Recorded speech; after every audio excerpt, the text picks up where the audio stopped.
Mari kita bahas soal-soal mengenai momentum dan juga impuls. Langsung saja kita ke soal yang pertama. Bola voli dijatuhkan dari ketinggian 2 meter dari atas tanah. Jika koefisien restitusi antara bola dan tanah 0,8, berapa ketinggian bola pada pantulan pertama? Jadi diketahui H0 itu 2 meter, kemudian koefisien restitusinya itu 0,8. Ditanyakan berapa H1-nya. Jadi koefisien restitusi itu sama dengan akar H1 per H0. Berarti 0,8 sama dengan akar H1 per 2. Oke, masing-masing kita pangkatkan 2. Jadinya 0,64 sama dengan H1 per 2. Jadinya H1 sama dengan 2 dikali 0,64 sama dengan 1,28 meter. Jadi ketinggian bola pada pantulan pertama itu adalah 1,28 meter. Lanjut ke soal kedua. Sebuah bola memiliki massa 200 gram. 200 gram ini sama saja dengan 0,2 kg. Dilepaskan dari ketinggian 5 meter. Berarti ini H1 ya. Di atas tanah dan bola memantul kembali setinggi 3,2 meter H2. Tumbukan antara bola dengan permukaan tanah berlangsung selama 0,5 second. Berarti delta T-nya. Tentukan perubahan momentum. Oke, kalau kita mau cari tahu perubahan momentum, kita cari tahu dulu berapa nilai kecepatan awal dan juga kecepatan setelah memantul. Oke, misalnya ini bola. Nah, ini dijatuhkan dari ketinggian 5 meter.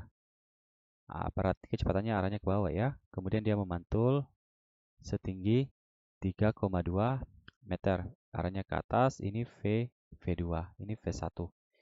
Oke, kita bisa cari V1 pakai rumus akar 2 GH1. Jadi 2 kali 10, H1 itu adalah 5. Berarti akar 100 sama dengan 10 meter per second. Karena dia arahnya ke bawah, maka dia minus.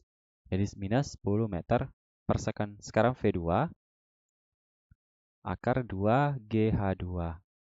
Jadi 2 dikali 10 dikali 3,2. Dapatnya akar 64 sama dengan 8 meter per second. Nah, kita bisa cari tahu perubahan momentumnya pakai rumus delta P sama dengan massa V2 dikurang V1. Massanya itu 0,2, V2 itu 8 dikurang V1 itu minus 10. Jadinya 0,2 dikali 18. Dapatnya 3,6 kg meter per second. Oke, yang kedua, gaya yang dikerjakan antara permukaan tanah dengan bola. Nah, kita bisa pakai hubungan bahwa perubahan momentum itu sama dengan impuls. Nah, perubahan momentumnya itu adalah 3,6. Impuls itu adalah gaya dikali dengan selang waktu. Jadi 3,6 F delta T-nya itu 0,5. Berarti F sama dengan 3,6 dibagi 0,5. Itu sama dengan 7,2 Newton. Sekarang bagian C, koefisien restitusi. Koefisien restitusinya bisa kita pakai rumus E sama dengan H2 per H1. Oke, H2-nya itu 3,2 per H1-nya itu adalah 5. Berarti akar 0,64. Nah, akar 0,64 itu sama dengan 0,8. Jadi koefisien restitusinya adalah 0,8. Lanjut ke soal ketiga. Sebuah balok dengan massa 400 gram, 4000 gram, itu sama saja dengan 4 kg. Digantung pada sebuah atap dalam keadaan diam. Kemudian, keadaan diam ya, berarti kecepatannya 0. Kemudian sebuah peluru dengan massa 400 gram itu 0,4 kg. Ditembakkan ke balok dengan kecepatan 20 meter per second. Setelah peluru menembus balok, peluru bersemayam pada balok dan bergerak bersama. Tentukan kecepatan peluru setelah menembus balok. Oke. Jadi sini kecepatan peluru setelah menembus balok. Nah, ini sama saja dengan kecepatan peluru dan juga kecepatan balok karena setelah menumbuk, peluru dan balok itu bergabung. Jadi gini ya, diketahui massa balok itu 4 kg, massa peluru 0,4 kg, kemudian kecepatan peluru itu 20 meter per second.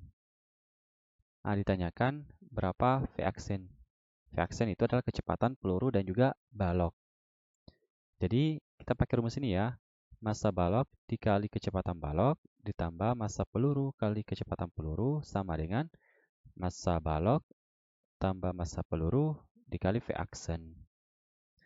Oke, karena VV atau kecepatan peluru itu sebelum tumbukan itu 0 atau dalam keadaan diam, maka ini 0 saja. Maka MV-nya itu 0,4 dikali VV itu 20 sama dengan 4 ditambah 0,4 dikali V-aksen.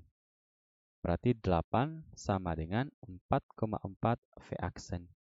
V-aksen sama dengan 8 dibagi 4,4 V-aksen sama dengan 1,81 meter per second.